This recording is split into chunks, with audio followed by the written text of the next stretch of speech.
Welcome everybody to the third in the series of webinars focusing on breeding and development of horses. Today's webinar, Skeletal Development in Horses, will be presented by Dr. Clarissa Brown-Douglas, one of our nutritionists at KER. On our panel tonight, we have Dr. Peter Huntington and myself, David Nash. Please enjoy our webinar tonight, and if you have any questions, please feel free to put them in the Q&A section below and we'll answer them. We'll try and answer these at the end of the presentation by our panel. If we can't, we'll post these replies to the questions to you, and if they're really excellent, we'll actually put them in our Equine news. I'll now hand over to Dr. Brown-Douglas to commence her presentation.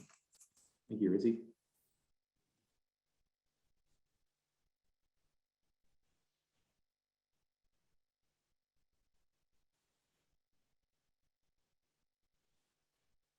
Right, let me just see if I can get this working.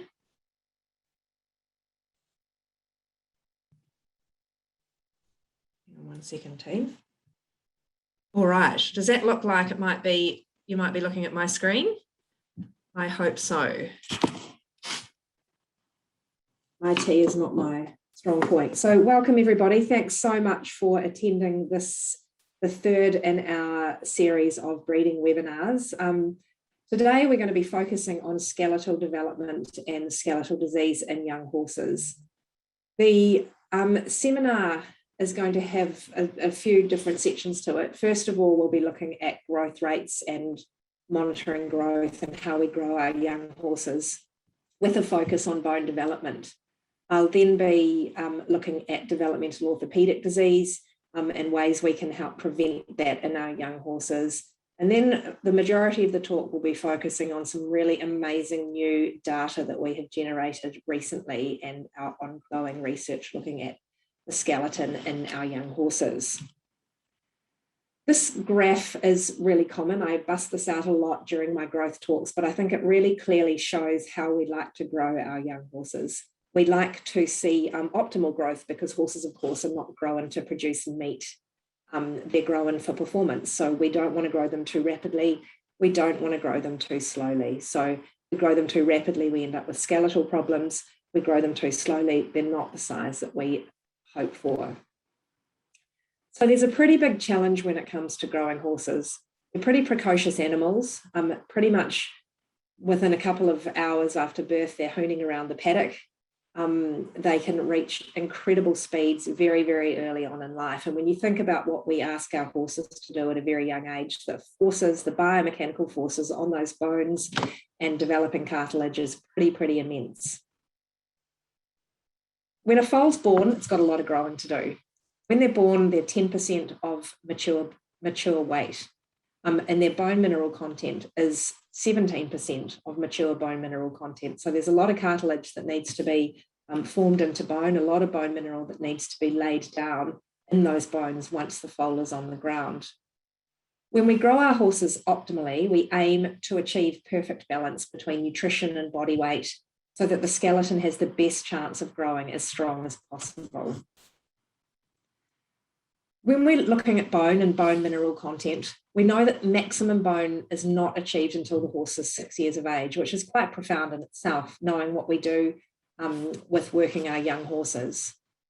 As I said before, adult bone mineral content is birth bone mineral content is 17% of mature bone mineral content. They lay down a lot of skeleton in that first year of life to be about over 75% of adult bone by 12 months of age. We know that a huge different number of nutrients and balance of nutrients is required to grow decent skeleton. We also know that if we make mistakes in our nutrition of our young horses, we do result in reduced performance potential. This beautiful picture was taken with thanks from Naomi Tavian, who produced this lovely graphic showing the stages of equine skeletal development. And this data came from Deb Bennett's PhD. It's really interesting to see how the different bones mature based on the age of the horse. So if we look really low down in the leg at the coffin bone and up through the fetlock into the cannon bone, these are maturing in the first year of life. As we move up through the bones in the skeleton, they take longer to mature, with the last bones in the horse maturing being the spine and the skull and the top of the neck and the wither. So it's quite amazing looking at how those bones mature. There's quite a few key ways nutrition can influence bone. And the areas that I'll just quickly touch on today, although I know you've probably heard them before, are looking at broodmare nutrition, particularly in the late pregnancy. We're looking at balanced foal and weanling rations with possible targeted supplementation for bone, and also controlled yearling weight gain, especially during sales prep. We know that the growing fetus is not growing at a linear rate. So in the first 5 to 7 months of gestation, this little growing foal is very small. And it's in the last 4 to 5 months of gestation that the foal obviously lays down a lot of body tissue, but it really undertakes the most amazing adaptation in which it stores important bone and cartilage building minerals in its liver for use once it's born. This is really fascinating, and it's because mare's milk is very low in important trace minerals. It's great in terms of energy and protein and some of your macro minerals such as calcium and phosphorus. But because it's low in these trace minerals, the growing foal has adapted to store these from the mare so it can use it for cartilage and bone development once it's born. You can't play catch up. We're often asked when to introduce a concentrate feed to our young growing horses, and we certainly would like babies to have a pick at their mum's feed to start getting used to consuming concentrate feed. But when we look at the graph overlaying energy produced by mare's milk and energy required by the foal, this diverges at about 2 to 3 months of age. So this is when the milk production and the quality of the milk's dropping off, and that's when we need to start looking at introducing a concentrate feed to the baby. And so we recommend between 2 and 3 months of age that the foal is introduced to concentrate feed. And certainly by weaning, we would like these young foals to be accustomed to eating their own ration of feed. Between the ages of about 5 to 12 months of age, it's a really important window for the development of skeletal problems in these young horses. It's when the skeleton's most vulnerable to disease. They're obviously laying down a lot of bone mineral, and a lot of growth is happening during this time. So we do recommend monitoring growth rates to prevent large weight gains and making sure that the horses don't have drop off in weight as well. There's different feeding scenarios depending on the breed and depending on what outcome that you want from that horse. When we look at feeding the weanling, once they've reached about 12 months of age, they're less likely to develop a new skeletal disease related to developmental orthopedic disease. So anything that becomes clinically relevant after this time is generally formed at an earlier age, but becomes clinically significant later. Still with feeding yearlings, we want correct nutrient balance. We also want monitoring of growth, particularly during sales prep, where it can be tempting to pump the horse full of delicious concentrate feed and they gain too much weight. We're really interested in bone development and bone density and have done a lot of studies of recent time looking at how the skeleton develops. We at Kentucky Equine Research did a pilot study looking at a group of weanlings on a breeding farm in Kentucky and measured their bone mineral content each month. We were able to show that bone mineral content, bone mineral density increased with age, but during the winter months dropped off. And this may be due to various seasonal factors, including reduced exercise, possibly pasture related, for example. And then as the spring hit, pasture growth came back and the bone mineral content was able to be built up again. And these were horses on a nicely balanced diet. A second study was then conducted to test whether the addition of a new supplement that we'd been working on called triactin, whether that attenuated or affected the measures of bone density or size. So we used 22 thoroughbred weanlings in this particular study. The control group was fed a balanced growth ration. The treatment group was fed the same balanced growth ration plus 60 grams of the supplement. We took radiographs of the cannon bone, the left front cannon bone from various views, and on the first day of the study and at 3 months or 90 days into the study. was really interesting. We found that weanlings that were supplemented with triactin for 3 months showed a 4.6% increase in bone mineral density supplemented with this supplement, and that basically attenuated the drop in bone minerals seen during those winter months. The control horses on a beautifully balanced diet had this decrease in bone mineral density by 6% during those winter months. So that was really quite interesting research. We do know that exercise has a profound effect on bone development. It's been well studied by various groups around the world that free choice and forced exercise increases bone mass, and there's various studies you can read to support that. It obviously wouldn't be a growth talk without talking about developmental orthopedic disease, and this is an umbrella term that we use to describe a group of diseases which affect the skeleton of the young horse. The diseases can cause a lot of problems for a breeder, including having to withdraw a horse from sale, wastage, difficulties with nutrition, etc., and certainly reduce the value of the horse if they're clinically significant at the time of sale. Some of the diseases include things like fasciitis or epiphysitis, osteochondritis dissecans, wobbler syndrome, angular limb deformities, etc., etc. Fasciitis is very commonly seen, particularly in rapidly growing horses, and it's an inflammation of the growth plate of the long bones. So it's not articular cartilage. We're talking about the growth plate where the long bones actually complete their endochondral ossification. It's an inflammation that occurs when these horses are growing rapidly. Usually the signs are due to swelling and heat in the joints and possible lameness as well. The joints are often warm to touch. Generally, it occurs in the fetlocks or in the lower end of the cannon bone during sort of foal to weanling age. It occurs a little bit higher up as the horse gets a bit older. So you can see here, this is some fetlock fasciitis in a young warm blood foal, and this is distal carpal or knee fasciitis in a yearling that is being prepped for sale. One of the main skeletal diseases, the thing about fasciitis is it does usually self-correct, and certainly once that, if you can keep the horse sound, and it does usually self-correct once that growth plate has closed up.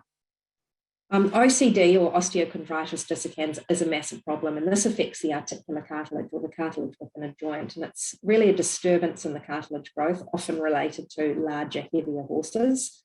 Relating in thickened cartilage, damage to the cartilage, and fissures in that cartilage. It's obviously diagnosed by routine radiograph, but it also can be clinically significant with lameness and swelling in the area. Often it's surgically operated on once it's diagnosed, and success varies depending on the joint and how severe the lesion is to start with. So certainly it's a big problem in our young growing horses. There are lots of factors which contribute to DOD, including genetics. There's thought to be a very strong genetic base for skeletal disease in young horses. Nutrition obviously plays a role, but also the environment and the management of the horses, and of course stress and mechanical fractures as well. It's well documented that larger and heavier foals are more at risk of OCDs, particularly. Some recent research, but also this supports old research showing that heavier and taller foals had the greatest incidence of OCD when they had their survey radiographs leading up to sale. So these foals, during their first month, they were heavier than the population median. They had a 3 times greater chance of developing OCD. We know that irregular growth rates are also to blame. This is periods where the horse might slow down in growth due to the winter months and then show some compensatory growth to catch up in the spring. And we know that these fluctuating growth rates are not great in terms of the growing skeleton. We certainly recommend growing these young horses slowly. So if you are preparing for sale, to make sure you get them on the plane of nutrition early so that you can gradually build up to sale condition. We obviously strongly recommend that breeders monitor the young growth of their horses, and this is ideally with a scale, an electronic scale, but if that's not possible, then certainly having the same person weight tape the horse or put a weight tape around the horse's belly to just see how much condition that horse is growing every month or so, to keep an eye on how they're going. we certainly believe that it's very important in the prevention of these developmental problems. We know that nutrition plays a role as well, certainly when it comes to a lot of the bone building substrates, deficiencies, excesses and imbalances of major bone building nutrients such as calcium, phosphorus, copper and zinc. They're the main ones that you'll be hearing about. We also know that the ratio of these nutrients within a diet are very important, even as well as the actual amount of mineral being ingested. So we know that calcium to phosphorus ideally should be about 1.5 to 1. Copper to zinc ideally should be 3 to 1 or 4 to 1.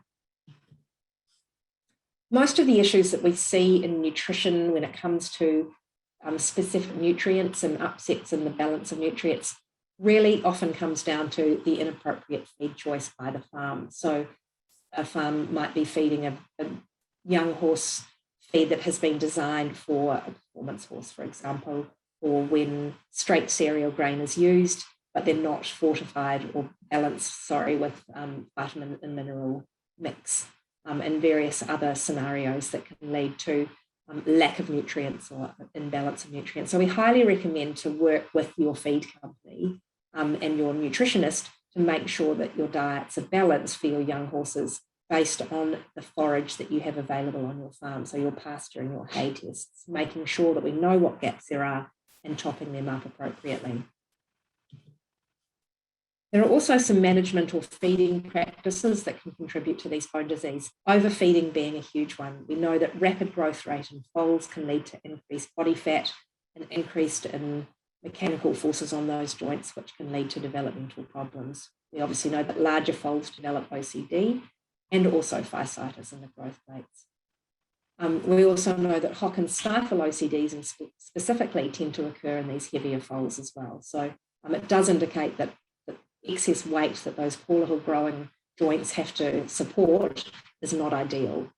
One thing I do want to point out, which I feel like we point out again all the time, but is yet to hit home for a few places, is that high protein is not a factor. This has been well and truly disproven that up to over 130% of protein requirements does not result in a greater incidence of developmental orthopedic disease. So horses need good quality protein with essential amino acids to build strong, healthy skeletons. So do not stop feeding protein. A lot of the times people are concerned that their young weanlings are ribby, and certainly weanlings can go through a really gawky stage and have a bit of a pot belly and a few ribs showing. To be honest, I think ribby's okay because it means that the horse isn't carrying too much body condition, obviously provided the horse isn't full of worms, for example. So please try and resist the temptation to fill them full of feed to get maximal growth rates.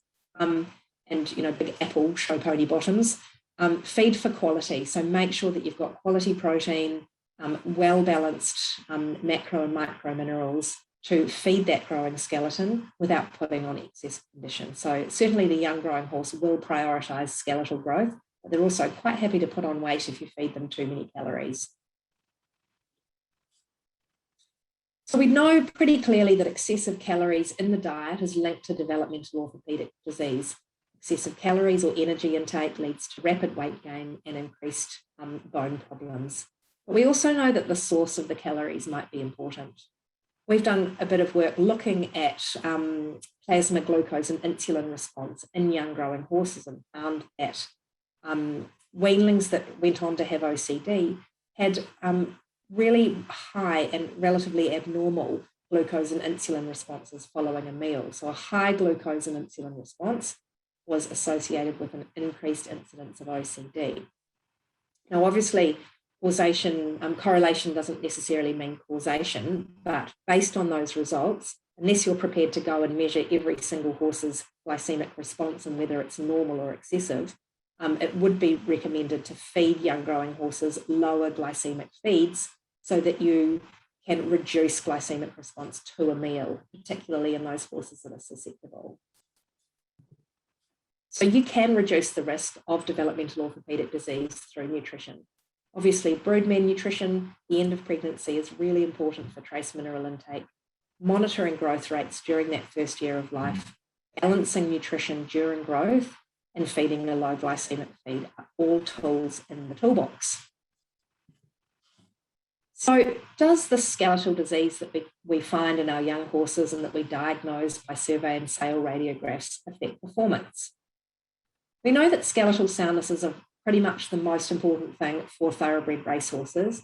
And so breeders of these horses and people preparing horses for sale pay particular attention to radiographic abnormalities that they may find and whether this might affect the yearling sale price or future racing performance. So most breeders will take, and this is in multiple countries, will take survey radiographs of yearlings.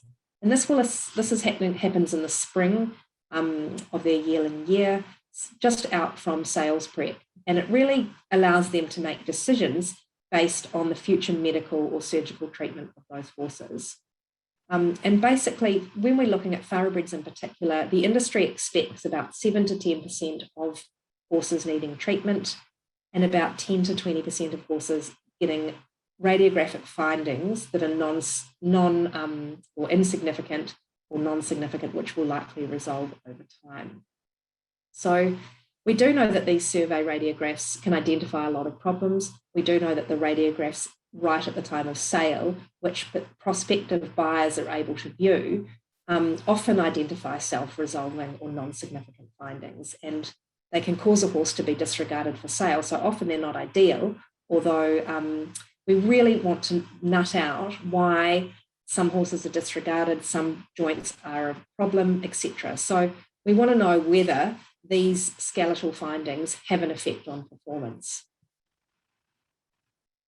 Many changes can be identified in these survey and sale radiographs, including OCD in multiple joints, sesamoiditis, chips, fractures, etc.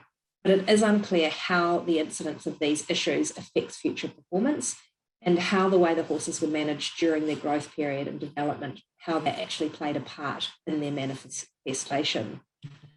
Therefore, KER, in conjunction with Hallway Feeds, our feed partner in Kentucky, carried out a pilot study to assess whether foal body weight, wither height, whether it's significantly associated with these radiographic findings, and whether those findings were associated with sales and racing performance. And so now the rest of this talk, I'll be going through the results of this really amazing study with some really interesting data.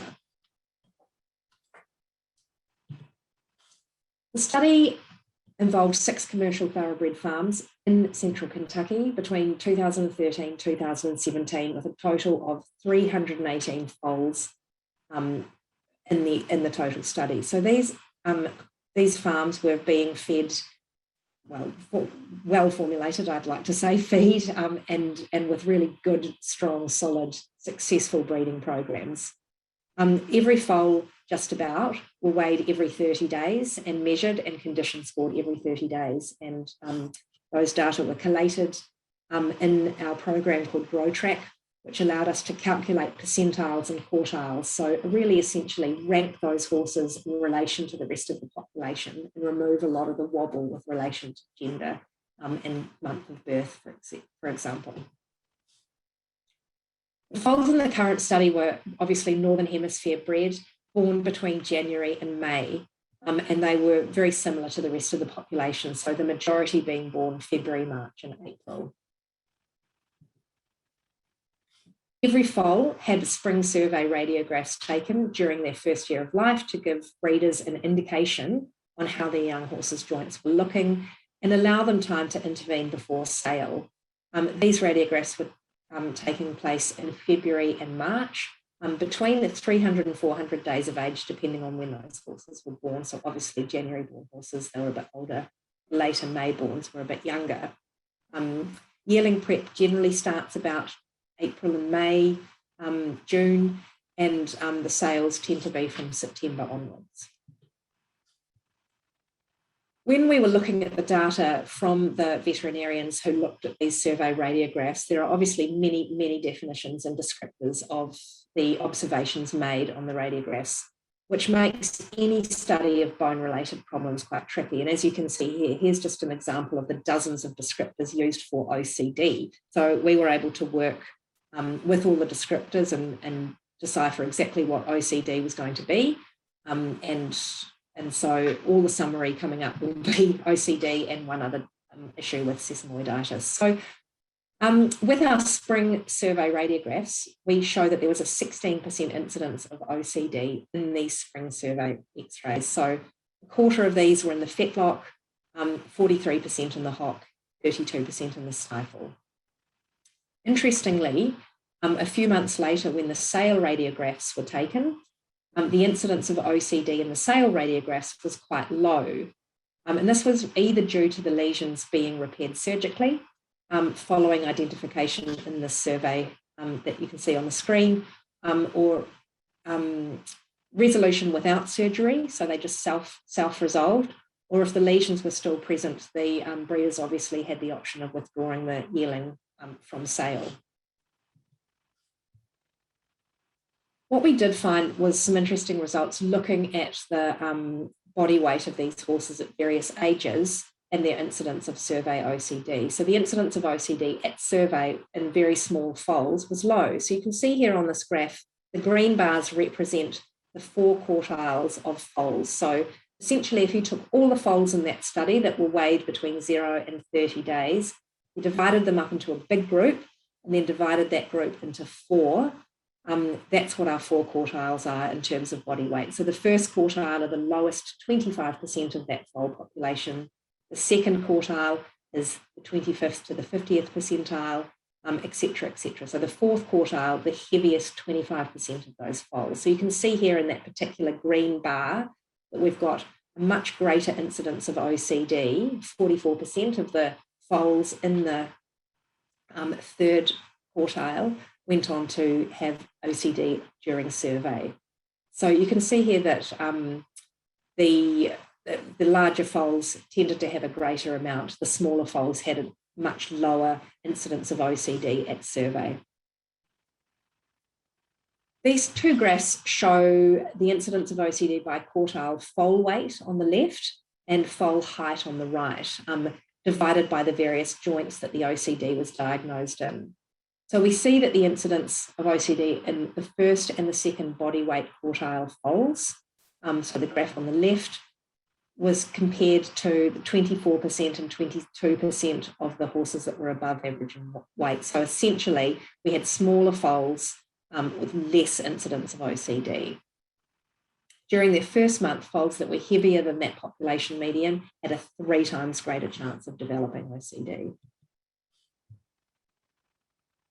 The study found a 9.3% incidence of surgically significant OCD. The majority of these were in the hock, with 25% in the stifle, 17% in the fetlock. And this agrees with the incidence of surgically significant OCD in previous studies that we have done, which showed about a 10% incidence of surgically significant OCD.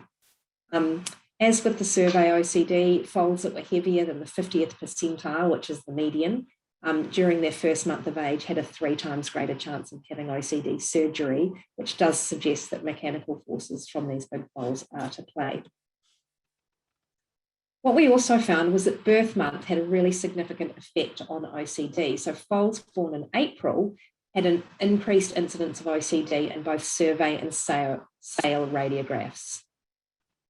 Interestingly, April and May born foals differed from their earlier born foals. They start out being born quite large. They're born in the spring, well into the spring, but they lag in post-weaning growth. And this could be due to a combination of the fact that they're weaned a little bit earlier in age, and they spend a large portion of their time after weaning during the winter where the grass isn't quite so rich. So during the sales prepping period, these foals do gain a lot of weight, and they are heavier yearlings. That's well proven that these later born foals become heavier as yearlings. So as well as being heavier as foals, the April born foals also tended to be quite tall. And so this high incidence of OCD may actually be related to their large size as foals, their drop in weight during the winter, and then their regain of weight in the in the spring. So the summary of the findings, looking at the spring survey radiographs of OCD, we found a greater incidence of OCD in the heavier and taller foals. we had a low incidence in the small foals. We had a high incidence of April-born foals or those born later in the season. In addition to OCD, we also looked at sesamoiditis, which is again another big radiographic finding in these young horses. So for those of you that aren't completely familiar with what a sesamoid is, I'm sure that most of you are, obviously, but I'll just quickly go through. A sesamoid is essentially a bone that is embedded in a tendon, so it's almost floating, if not, but it's embedded in a tendon, it crosses a joint. The most commonly recognised sesamoid bone is at the back of the fetlock joint. And fun fact, the navicular bone and the patella and the stifle are also referred to as sesamoid bones, but for the purposes of this study, we're talking about a sesamoid bone as the one in the back of the fetlock. So the radiographic changes that we see in young horses when it comes to the sesamoid are vascular channels or spurs or fractures. Vascular channels are really common. The image on the left there has very minor channeling of on the sesamoid bone. The one on the right has deeper vascular channels.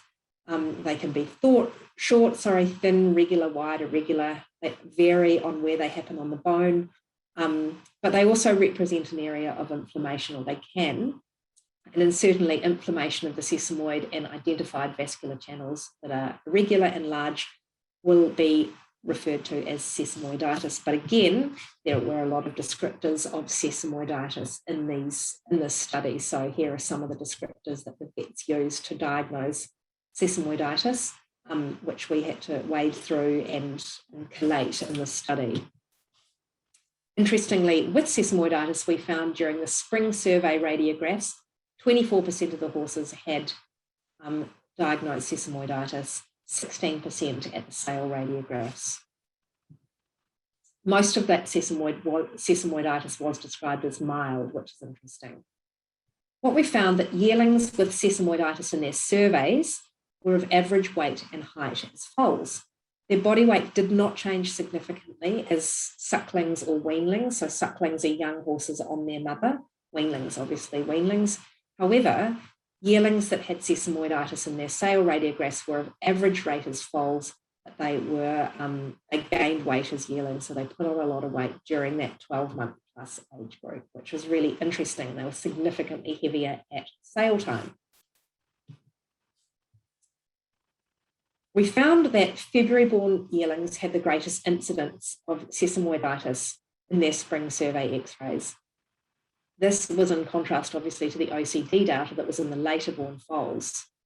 So interestingly, also, the incidence of sesamoiditis in the sale radiographs was not affected by monthly birth. The interesting fact about February foals, particularly in Kentucky, is when they're born, it's often quite cold. There's often snow on the ground. Exercise might be restricted. There's certainly not much pasture around. And they generally are average size as foals, but they do grow quite rapidly as weanlings because they're weaned in the summer well into the autumn pasture flush. And some previous work that we did at KER showed that February-born foals were lighter than the later-born foals. They grew slowly during their first month of life. Their dams or their mothers also lost weight during that first month of life, where they probably produced less milk, there wasn't much pasture around, and so those babies didn't grow quite so well. Foals born in February in central Kentucky are typically weaned in mid to late summer, and they spend most of that weanling growth time during autumn when the pasture is abundant. So this obviously gives them the opportunity to compensate for their smaller growth or smaller body weight and their low growth rates during that early phase. And that may play a role, that compensatory growth might play a role in the development of sesamoiditis. So the summary from the sesamoiditis findings was that there was no size effect when the foals were on their mums. Spring sesamoiditis from the spring survey radiographs was related to height gain as weanlings. There was a high incidence of spring survey diagnosed sesamoiditis in the February foals, and sesamoiditis in the sale foals related to average size weanlings that gained excessive weight during the yearling time. So when we compare the big observations made between OCD and sesamoiditis was that this essentially occurred in different horses that were being put for sales, so that they affect these horses in different ways. In the survey radiographs, the incidence of OCD was skewed towards these later born foals, whereas that was in great contrast to the sesamoiditis bone issues seen in the early born foals. So quite interesting results there. We know that foals that developed sesamoiditis were lighter and shorter than foals that developed OCD. So of the foals that developed OCD, well over half of them were heavier than the median or the 50th percentile, compared to only 48% of foals that developed sesamoiditis, or 50%. So they were bigger, the OCD foals were bigger as foals, so in that first 30 days of life. So show me the money. Obviously, that's really interesting, but I know that a lot of breeders and horse purchasers out there and syndication managers and trainers want to know what these results actually mean when it comes to sale results and racing results. So that's the next section of the talk will go on those findings. So what we do know, and this has been reported before from previous work we've done, is that size does affect sales price. There was a strong positive correlation between both the yearling body weight and withers height in yearling sale price. So you can see here the graph on the left is the median sales price related to the yearling's body weight divided into quartiles. You can see the horses in the fourth quartile, or the most heaviest horses, sold for significantly more than those lighter weight yearlings. And it's the same with height, the graph on the right. The tallest yearlings sold for greater value. One thing that I meant to point out before I started going through this data is that we will email you a copy of the PDF of this full study in our follow-up email tomorrow. So don't feel like you have to rapidly jot down these notes or the key points, because we'll be able to email you the full study, which covers a lot more of this data than what I'm presenting tonight. So just FYI there. Now we're looking at size and racing performance. These graphs here show the body weight and height quartiles of foals, which is the top graph, and yearlings, which is the bottom graph, who raced. So horses that were in the second quartile as foals were more likely to race. Fewer horses that were in the third body weight quartile as yearlings went on to race. So you can see here that those lighter weight, but not extremely lightweight, foals were more likely to go on and race versus not race, and the least likely as yearlings were in the third quartile, so above average height, weight, but not super heavy. We know that bigger yearlings started racing later than smaller ones, which isn't necessarily surprising. So yearlings that were in the third and the fourth body weight and height quartiles were significantly older at their first start than first and second quartile weanlings. So the graph on the left there is the age at first start based on body weight as yearlings.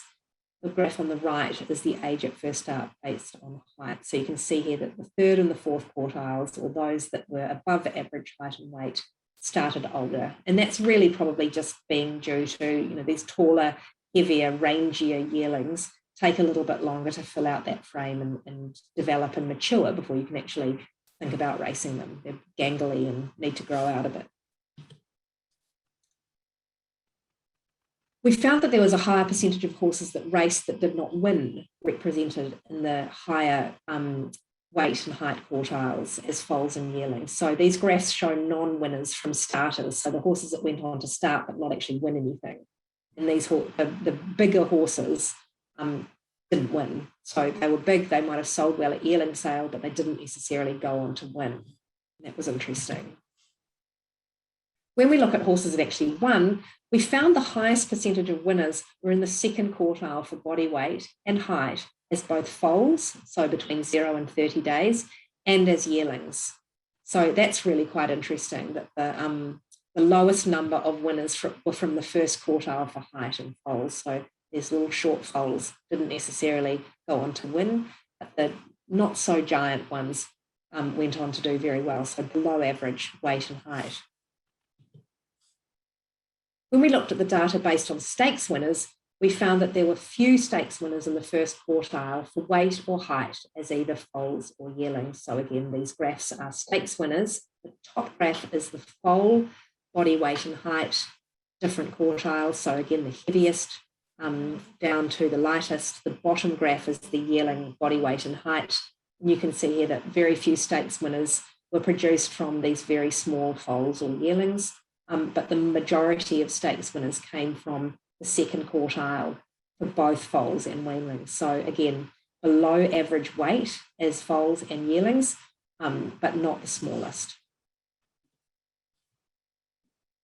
We also saw the greatest percentage of graded stakes winners in either the second or third foal weight quartile or from the second and third foal height quartile, with no graded stakes winners from the first foal or yearling weight quartile. So interestingly, very, very small foals or yearlings didn't go on to become graded stakes winners. So these numbers look a little bit all over the show. But again, what it does show us that quite consistently, these animals that are in the second weight quartile as foals or yearlings, so below average but not the smallest, represent pretty good value for money because they're not super expensive at sale, but they go on to have great success.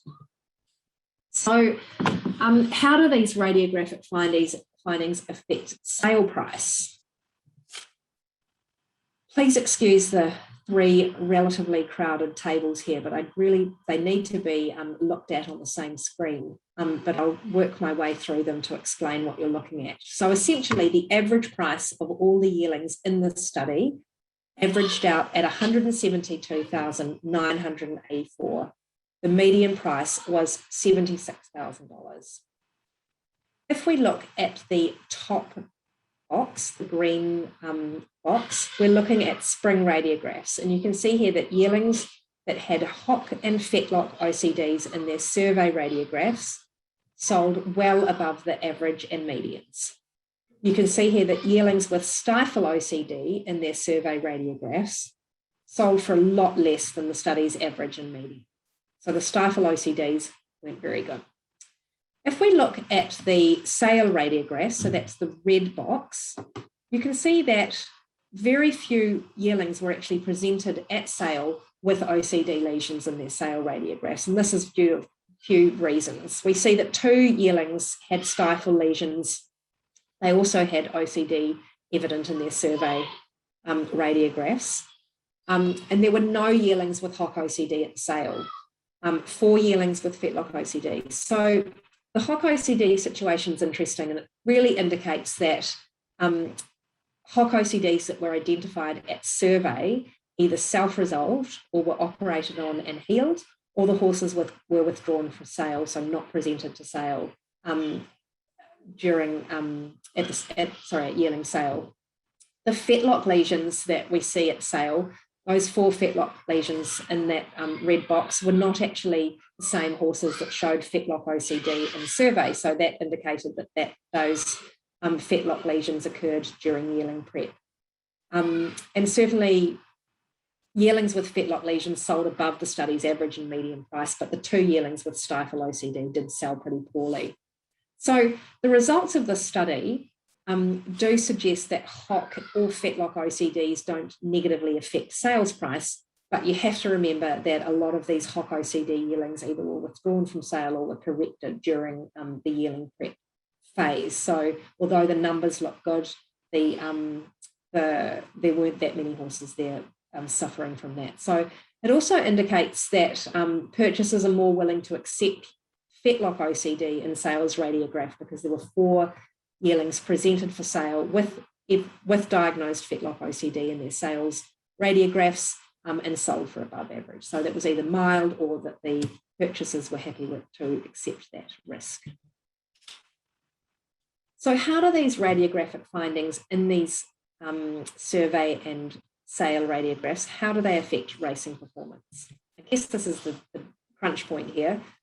This particular table shows us the success of the horses grouped by their skeletal diagnosis. So horses with hock and fetlock OCD in their survey radiographs, so taken before sales prep, they raced better. So they had more starters, winners, stakes winners, and graded stakes winners from foals. than horses without their OCD in their surveys. Horses with stifle OCD had similar number of starters and winners to yearlings without OCD, but they didn't have any stakes winners. You can see the red 0% there shows that stifle OCD didn't have a great success when it came to success on the racetrack. When we look at all the horses that actually went on to become starters, we look at, we do again see some interesting results. So of those that started in at least one race, those with stifle OCD in their survey radiographs had fewer winners and no stakes or graded stakes winners compared to OCD in the other joints. So again, stifle OCD not looking so great. Interestingly, those with OCD in the hock and or the fetlock survey had more winners and graded stakes winners than those without OCD. So these were obviously high quality horses. This further supports the view that hock and certainly fetlock OCD has less of an impact on performance than stifle OCD would have. However, it's interesting when we look at hock OCD because horses with hock OCD that went on to race made their first start at a later date or a later age than horses without OCD. So this might imply that they needed some time to recover from either OCD surgery or to grow into their large body, for example. So they started later. So what do these radiographic findings when it comes to sesamoiditis have on sales price and racing performance?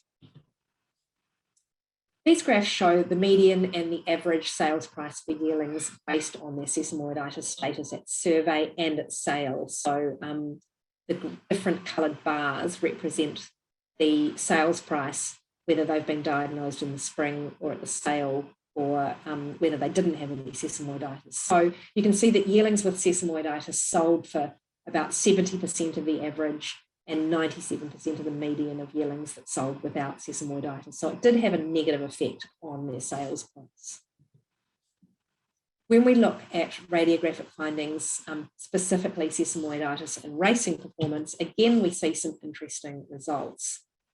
Horses that had sesamoiditis in their sale radiographs had more starters and winners from foals, and they were represented by fewer stakes winners and fewer graded stakes winners. So that's quite interesting. So they did actually go on to race and win, and arguably better than those that didn't have any sesamoiditis, but of course they didn't go on to be elite athletes. Horses that had sesamoiditis in their sales radiographs had more winners from starters than horses without sesamoiditis. But again, they were represented by fewer stakes winners and graded stakes winners than those without sesamoiditis at the sale. And one final observation, sesamoiditis in either the survey or the sale radiographs did not affect the age at first start. So there wasn't any sort of maturity issues there with the sesamoiditis horses. They all started at about the same age. There was no significant difference there. So in conclusion, the study showed us that extremes in body weight and height, either being too big or too small, just like that graph at the beginning I showed on optimal development, is not ideal for thoroughbred racehorse performance. However, since large body weights and height are awarded in the sale ring, these bigger and taller horses do sell for more money, we do need to strike a balance between size and soundness to achieve commercial success. So we know that smaller foals are less likely to develop OCD, but when they're grown quickly as yearlings, they're more likely to develop sesamoiditis. Month of birth, certainly in this particular study, played a critical factor in how these foals grow and may actually play an important factor in both OCD and sesamoiditis diagnosed at survey and sale.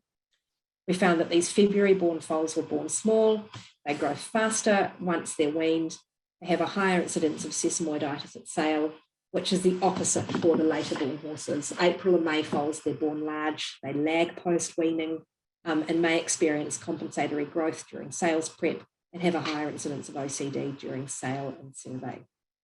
So remember though, again, correlation is not necessarily causation. So don't try and avoid an early born foal because of the risk of disease.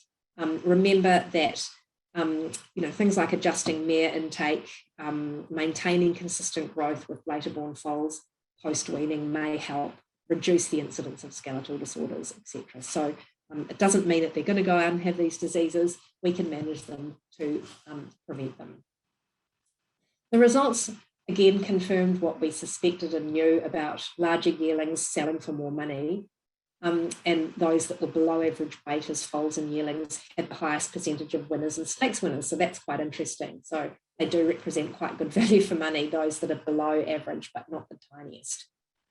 We found that hock and fetlock OCD did not adversely affect sale price or racing performance, but the horses with hock OCD were older at their first start and were more likely to be withdrawn from sale if the hock OCD is diagnosed and not able to be repaired after spring survey radiographs. We found that stifle OCD adversely affected both sales price and racing performance. Horses with sesamoiditis diagnosed in the sale radiographs sold for a reduced price. Horses that did have sesamoiditis at sale eventually had more starters and winners from foals and winners from starters, but they had fewer elite athletes, fewer stakes winners and graded stakes winners. And we found that sesamoiditis in either the survey or the sale X-ray did not affect the age at first start. So what's next? Well, this study involved 318 foals from 6 farms in central Kentucky. So its findings do need to be considered as a pilot study, but the data was pretty amazing. We are in the process of undertaking a much larger study, working with thoroughbred farms all over the world to gather this data. We're working in conjunction with our feed manufacturing partners to work with their breeding clients to collect this data of body weight, sales, radiograph diagnosis, sales, and racing performance in these horses. And the goals of these studies are to identify at-risk foals earlier. We're working with Milne Feeds that make Pegasus horse feeds in Western Australia. We're working with Barrastock in the eastern states of Australia, NRM and Macmillan in New Zealand, Capstone in South Africa, and then our huge group of team members or feed manufacturers throughout Europe as well. So it's really very much a global undertaking to try and pinpoint these issues that we see with skeletal disease in these horses. So we obviously want to be looking at identifying at-risk foals. We want to be able to modify feed and management practices to reduce problems that we see and ultimately raise better and more sound race horses with fewer incidents of bone problems, leading to less wastage. So that does draw this presentation to a conclusion. I would like to point out that we do have a lot of fantastic educational resources available to you. We have an Equinews newsletter that goes out weekly, I think, that you can sign up for.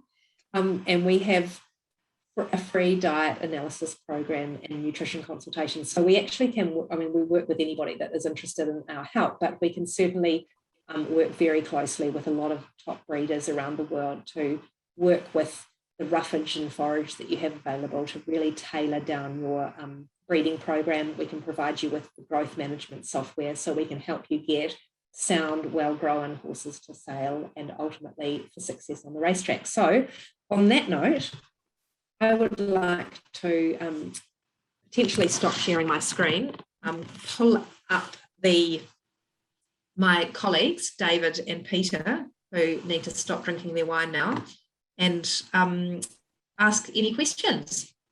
So fantastic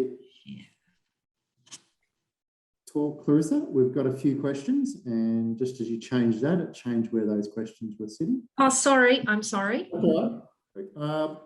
So one from Chloe.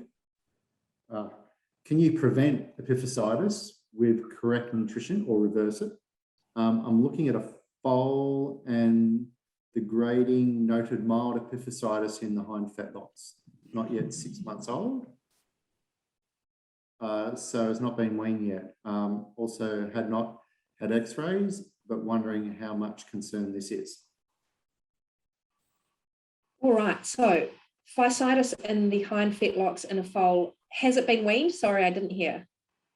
No. Not yet. So Potentially, if the mare is producing a huge amount of milk and that foal is growing very rapidly, I might suggest weaning so that you can control body weight a little bit better.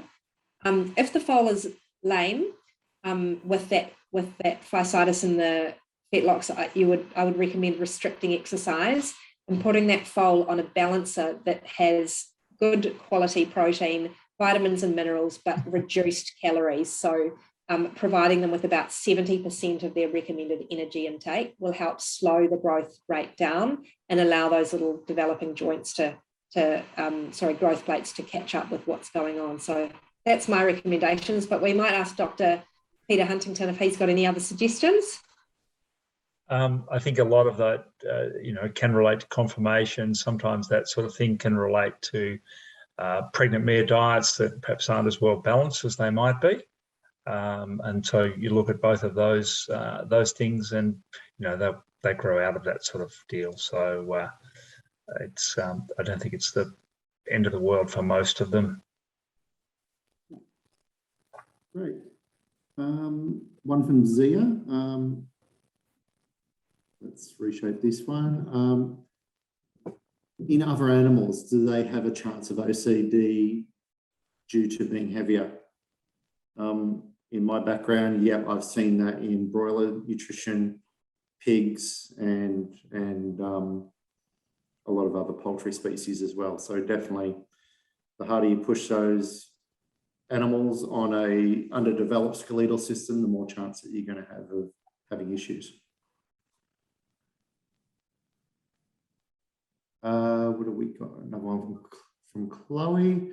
How can you be sure if it is a foal that's too large, or if that it simply has big parents and it hasn't grown too fast? Right. So with that one, we don't just look at body weight. So body weight only tells us so much about how that foal's growing.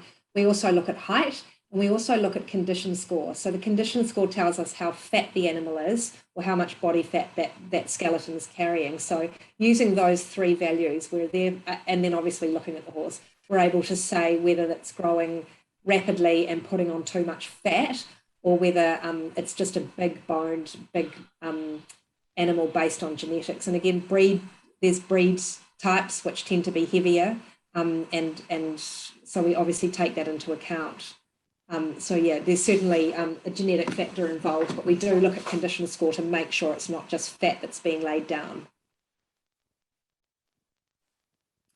Cool. We also have our weight scales and weight standards and standard curves as well, that depending on how old the foals are, that we can measure against them as well. Yeah, and that's where us as a company who've collected growth data from possibly now hundreds of thousands of horses to create these growth charts. They're very similar to what one would see in pediatric medicine, where the child is, and I apologise for my children in the background of that Zoom, because I know that you could have heard them getting ready to your bed, protesting having a bath, so I apologise. It was very difficult not to jump up and yell out the door to get them to be quiet, so sorry. But anyway, when they were growing, well, they still are, they were compared to pediatric charts to show what percentile they were in. And that's what we do now with these thoroughbred growth data. We have enough of a population on hand to be able to compare a young thoroughbred with the rest of the population based on percentiles. However, it's not just thoroughbreds that we're interested in. We've got growth data from many breeds across the world. So a lot of your warm blood breeds, quarter horses, Arabians, Spanish horses, PREs, Lusitanos, etc. So we know how they grow. We know how the growth curves look. And so we can work with breeders of different breeds to help make sure their young horses are following a good curve for growth. Great. Maybe one for Pete. Would you expect a drop in bone density in Australian horses or foals grown in more temperate climates rather than the snow of Kentucky? Yeah, that's a really interesting question, and one that we've never looked at. As we've done the 2 studies in Kentucky that have shown that over winter, foal bone mineral density dropped, and I guess we're not quite sure why that is. So is it related to a reduction in exercise? Is it related to reduction in concussion because the ground's very soft, although, you know, over there, obviously you have times where it's very hard because it freezes. So I suppose until we do the work, we don't really know, but you'd probably say, yeah, it's possible. It may be related to vitamin D, you know, lack of vitamin D from the sun. So there's a number of hypotheses for why it happens, but I think you would have to say it's possible, but until you do it, we don't know that. And unfortunately, to do it, you've got to do these sort of X-rays with step wedges. That's more complicated than taking a regular X-ray, and so it's not as simple as just, you know, taking an X-ray film and having a look at how white it looks on that film. So it's something that could be done. Yeah. One from Melissa, final one. Can we access those growth charts? Yeah, you can. We've published a lot of them, and certainly if you're interested in the Grow Track weighing program, we can make that available to breeders to use, and those growth charts are in that weighing program. So essentially, when you use the program to enter your stud, enter all the details, and you specify what breed, and then that particular those foal growth records are then compared with your breed that's in that program. So you'll be able to see that there. So yeah, just get in touch with us, send us an email, and we'll be able to point you in the right direction, help you out. Great. I think that ties up all our questions. So thank you, Rissy. Thank you, Pete. If you'd like to watch this again, you'll receive tomorrow a link to the video, but also a PDF of the studies that Clarissa was talking about. So thank you for joining us.